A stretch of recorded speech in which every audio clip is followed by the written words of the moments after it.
Kandidata Miss Grand Thailand nalaglagan ng pustiso habang nagsasalita.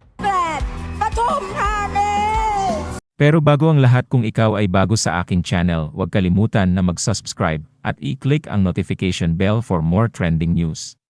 Trending ngayon sa social media ang isang hindi inaasahang sandali ang naganap sa preliminary competition ng Miss Grand Thailand 2026.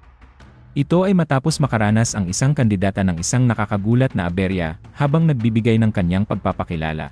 Si Chanago ang kinatawan ng lalawigan ng Pathum Than sa 13th Miss Grand Thailand. Sa 77 na opisyal na kandidata, siya ang pinag-uusapan dahil sa kakaibang aksidenteng naranasan niya.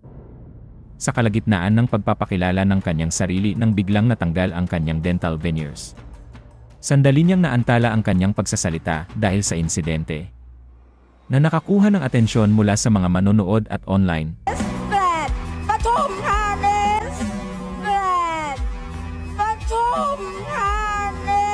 Tulad ng makikita sa viral clip, sinubukan ng kandidata na maingat na harapin ang sitwasyon sa pamamagitan ng bahagyang pagtalikod sa mga manonood habang sinusubukang ibalik ang dental veneers nito.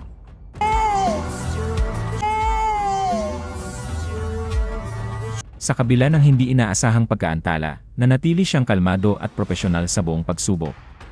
ชุดออกแบบและตัดเย็บโดย Pagkatapos ay ginawa niya ang kanyang huling postura at ngumiti ng may kumpiyansa, nanatiling nakatikom ang kanyang mga labi habang tinatapos ang kanyang presentasyon.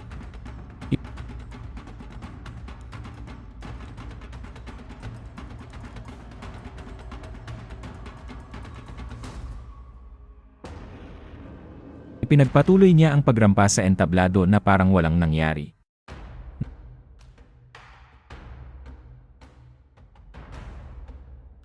Nakunan ng kamera ang eksena na mabilis na nag-viral, pero tumanggap ng mga papuri si Chanago dahil sa grace under pressure na kanyang ipinamalas.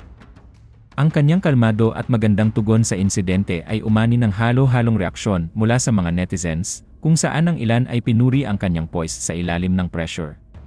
Ang video ng sandaling iyon ay ibinahagi kalaunan sa Facebook page kung saan mabilis itong nakakuha ng atensyon at pumukaw ng iba't ibang komento mula sa mga online user.